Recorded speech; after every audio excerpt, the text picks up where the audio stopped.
نحمده ونصلي على رسوله الكريم اما بعد اعوذ بالله من الشيطان الرجيم بسم الله الرحمن الرحيم اذ قال ربك للملائكة اني خالق بشرا من طين وعن عائشة رضي الله عنها قالت قال رسول الله صلى الله عليه وسلم خلقت الملائكة من نور وخلق الجان من مارج من نار وخلق آدم مما وصف لكم صدق اللہ مولانا العظیم وصدق رسولہ النبی الکریم۔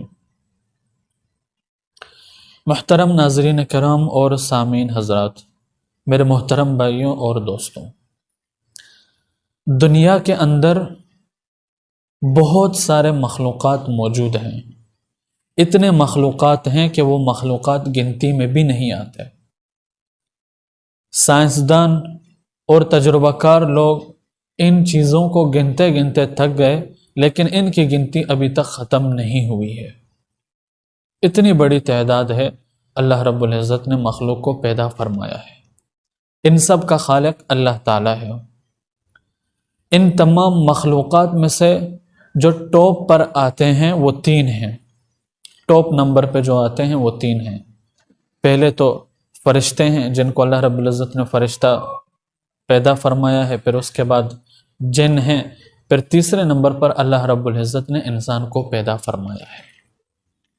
لیکن اس کے باوجود بھی اشرف المخلوق، افضل المخلوق، مخلوقات میں سب سے اعلیٰ اور افضل جو مخلوق ہے وہ انسان ہے۔ انسان کے علاوہ جتنے بھی مخلوقات ہیں وہ افضل اور برتر نہیں ہیں۔ وہ بھی مخلوق ہیں، اللہ تعالیٰ کی خلقت ہے، لیکن سب سے افضل جو ہے وہ انسان ہے۔ انسان کی پیدائش کی ابتدا حضرت آدم علیہ السلام سے ہوئی۔ یعنی ہمارے جو باپ ہے، ہمارا جو دادا ہے، ہمارا جو حقیقی والد ہے وہ حضرت آدم علیہ السلام ہے، جس کو اللہ رب العزت نے اپنے قدرت سے پیدا فرمایا ہے۔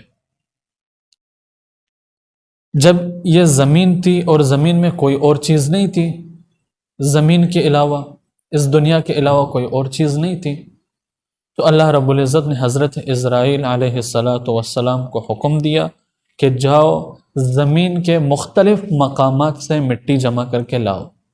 حضرت جبرائیل علیہ السلام نے حکم کی تعمیل کی، زمین میں فرود آئے اور یہاں سے مختلف مقامات سے مٹی اٹھائے اور ان مٹیوں کو سمیٹ کر اللہ رب العزت کے دربار میں پیش کیا، اور اللہ رب العزت نے پھر اس مٹی سے حضرت آدم علیہ السلام کو پیدا فرمایا۔ حضرت آدم علیہ السلام اس مٹی سے پیدا ہوئے۔ پھر اس کے پیدا ہونے کے بعد اس میں روح پھونکی۔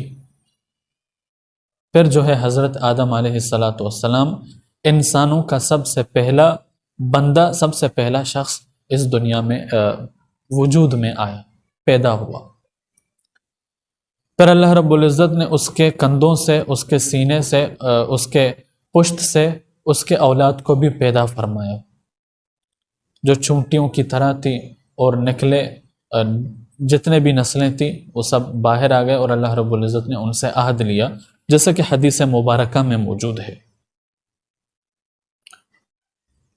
اللہ رب العزت نے جو عہد ان سے لیا وہ قرآن مجید میں ہے۔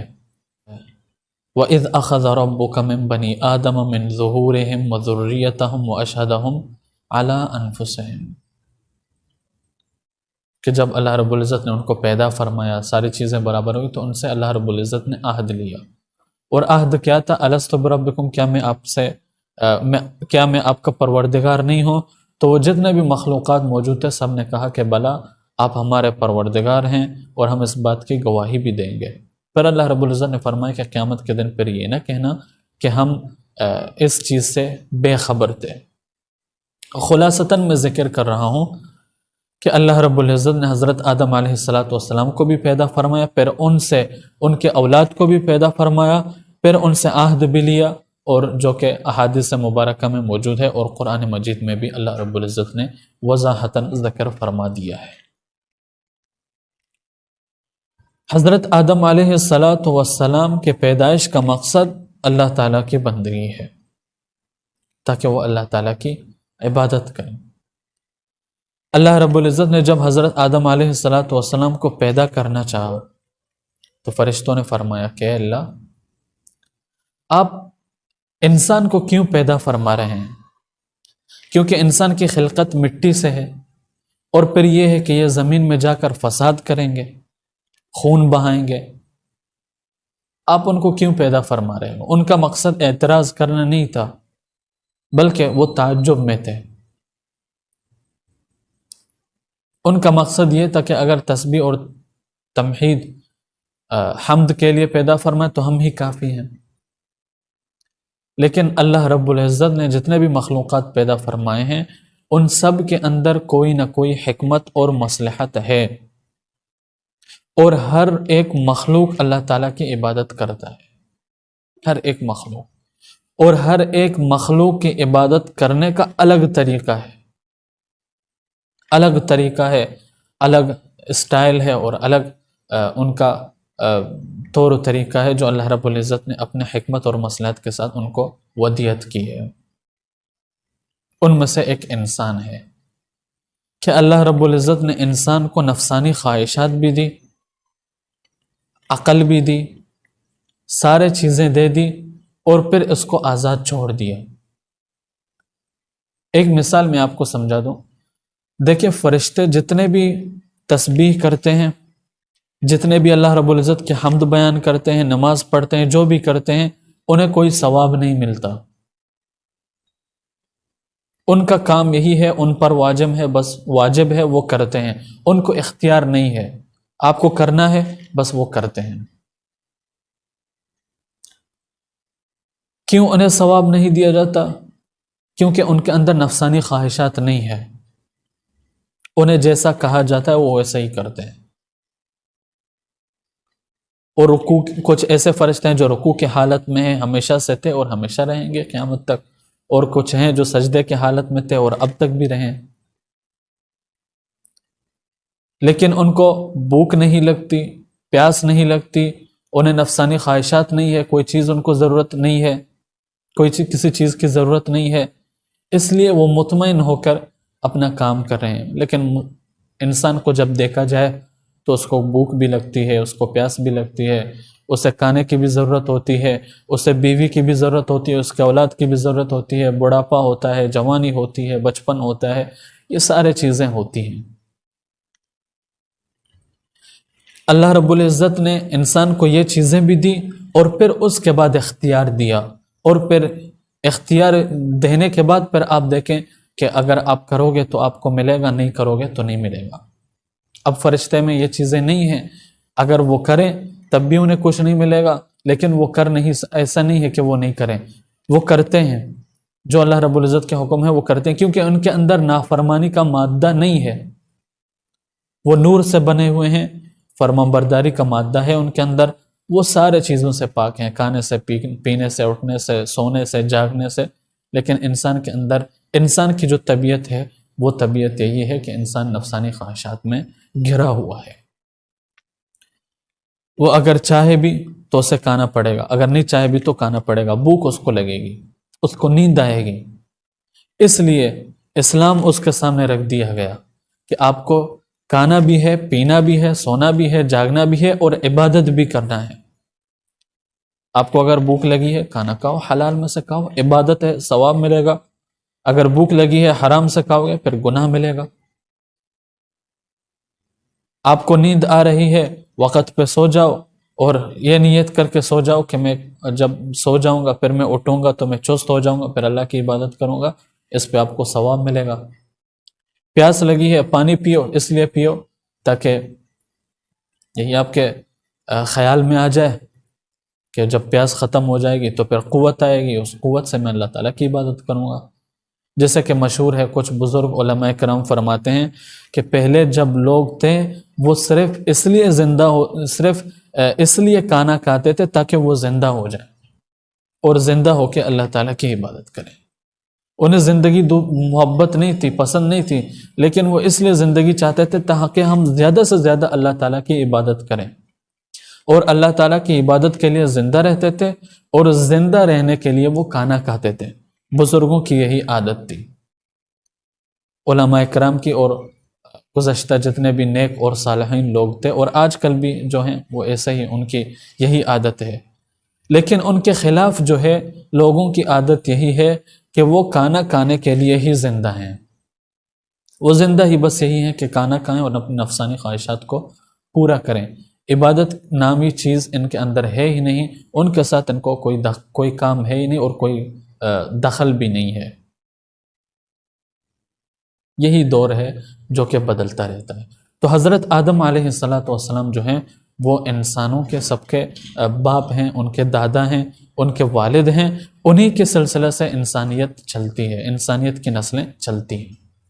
اور آپ نے دیکھا ہوگا انسان کے اندر کئی نسلیں بھی ہوتی ہیں، کچھ ایسے ہوتے ہیں جو نرم مزاج ہوتے ہیں، اور کچھ ہوتے ہیں جو سخت مزاج ہوتے ہیں، کچھ ہوتے ہیں جو درمیانہ روی اختیار کرتے ہیں، میانہ روی اختیار کرتے ہیں، اور کچھ ہوتے ہیں کالے ہوتے ہیں، کچھ گورے ہوتے ہیں، کچھ فرمانبردار ہوتے ہیں، کچھ نافرمان ہوتے ہیں، کچھ، ہر ایک کے اندر ایک صفت موجود ہے۔ اس کی وجہ یہی ہے کہ کچھ لوگ پھر بعد میں یہ نہ کہیں کہ دیکھو آپ سفید ہو اور میں کالا ہوں، ہمارے اور آپ کے درمیان میں بہت بڑا فرق ہے، اس لیے ہم آدم علیہ السلام کے اولاد نہیں ہو سکتے۔ آپ سفید ہو آپ ہو سکتے ہو، میں کالا ہوں میں نہیں ہو سکتا ہوں، یا آپ گورے ہو آپ نہیں ہو سکتے ہو، میں کالا ہوں میں ہو سکتا ہوں، یا کہ آپ نرم مزاج ہو آپ آدم کے بیٹے نہیں ہو سکتے، میں سخت مزاج ہوں میں آدم کا بیٹا ہوں۔ یہ کوئی دلیل نہیں ہے، چونکہ حضرت اسرائیل علیہ السلام نے دنیا کے مختلف مقامات سے مٹی اٹھائے، کچھ مٹی سخت تھے، کچھ نرم تھے، کچھ نرالی تھے، کچھ اچھی تھے، اسی طرح کا تھا، ان کو مکس کر کے انسان کو پیدا فرمایا ہے۔ اب حضرت آدم علیہ السلام کے جو اولاد ہیں وہ بھی اسی طرح مختلف ہیں، کچھ گورے ہیں، کچھ کالے ہیں، کچھ سفید ہیں، کچھ سخت مزاج ہیں، کچھ نرم مزاج ہیں، اسی طرح کا سلسلہ ہے اللہ رب العزت نے پیدا فرمایا۔ اور انسان کو افضلیت اور برتری بھی اللہ رب العزت نے دی ہے عقل کے لحاظ سے۔ دیکھو سب سے جو اعلیٰ ہے وہ فرشتہ ہے، اور جو سب سے ادنا ہے وہ جن ہے۔ فرشتے کو پیدا کیا نور سے، اور جن کو پیدا فرمایا ہے آگ سے۔